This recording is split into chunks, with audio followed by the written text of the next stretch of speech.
Art, making up a art,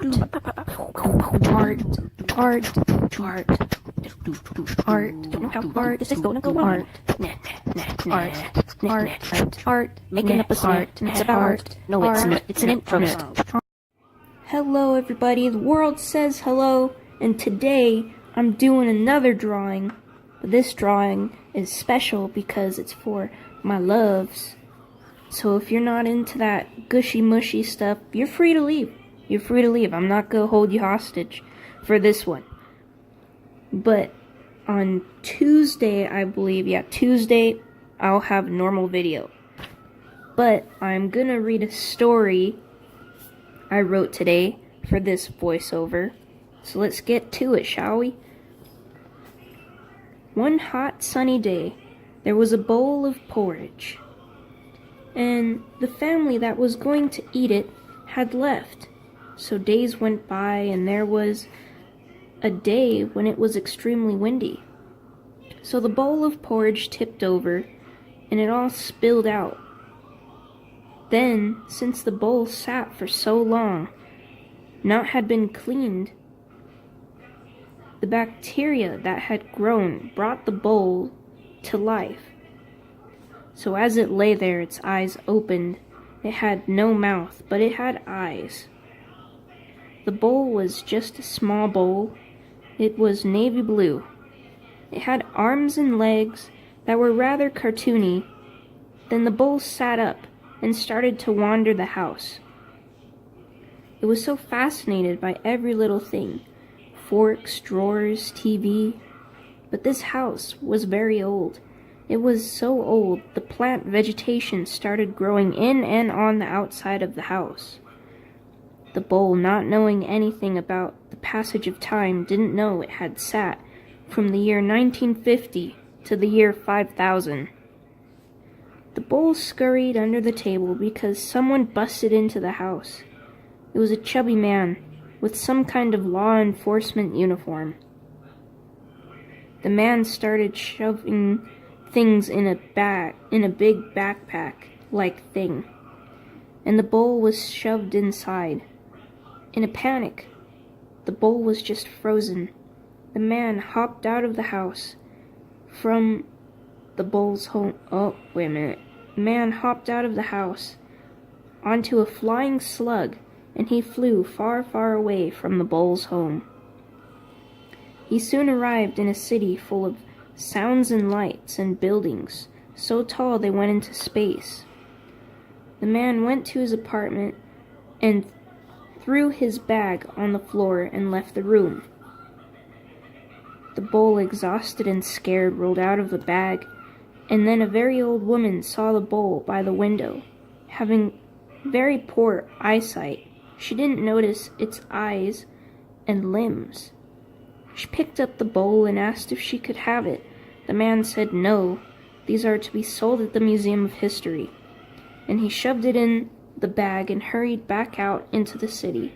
The man went straight to the museum and gave the bag to them. He was paid a large amount, and the bowl was put in a glass display case. The bowl put its hands on the glass, and a single tear fell down its face. The bowl sat as people and aliens passed with cameras. As the people left and the museum closed, but then the bowl looked up and saw a sack. The bowl was in yet another sack, but the bowl was so tired it passed out. When the bowl woke, it was tucked in a little bed. It got up super quick and ran to the window. It was back in the countryside. It wandered this little old antique house for some time, then walked out the front door. The bowl saw the empty grass field and the old lady sitting on the porch step eating a bowl of soup, and she patted the step with her hand. The bowl ran and gave her a huge hug, and then they both sat and ate soup, watching the sun rise. The end. Since that one was so short, I think I'll read another one. Okay, love, I'm gonna read you the poem I wrote you. I love you more than SpongeBob loves Krabby Patties. I love spending time with you more than Squidward hates spending time with SpongeBob. I will always chase you like how Plankton chases the Krabby Patty formula. I promise to spoil you and take you out to dinner whenever I can, like how Mr. Krabs spoils his money. I will never give up on you like how Sandy never gives up her inventions. I will always admire our alone time together, 'cause like Patrick, I love when we sit and do nothing together. On the days you're afraid, I will always be there to turn on the light and bring light to the fear that is really nothing to fear at all, like how SpongeBob's fear of the hash-slinging slasher turned out to be nothing more than someone applying for a job. When your days are sad, I will always dust off your buns you dropped in the sand and help pick you back up like the day SpongeBob ripped his pants. No matter where life takes us, even if it turns out to be not as peaceful and happy as the Bikini Bottom, I will always be there to hold your hand. The end. I hope you're not too embarrassed that I did this, but hopefully you like it. Okay, so for the rest of this video, too lazy, so I'm just gonna slap some music for the rest of it. I'll see you guys later. Okay, bye. I want you to show me how to get to know someone like you, someone like you. I want you to know me, 'cause I know then you'll see we could be true, we can be true. I want you to see what I see in us, something so real, something so real. I want you to see that this is a love that we both feel, that we both feel. And how will we ever know if the love will ever grow without trying, without trying? And how will we ever see if we are meant to be? It's terrifying, it's terrifying.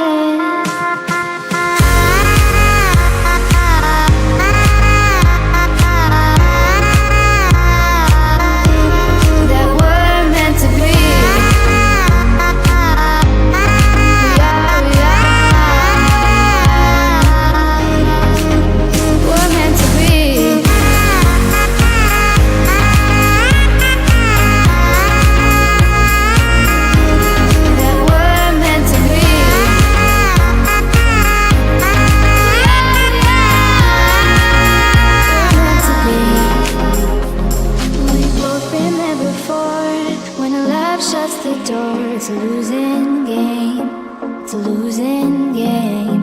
But this time it's more than another lot of war.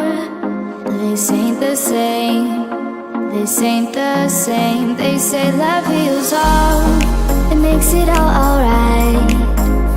In time, in time. My heart still feels the breaking, but you make my world so bright. It feels so right, it feels so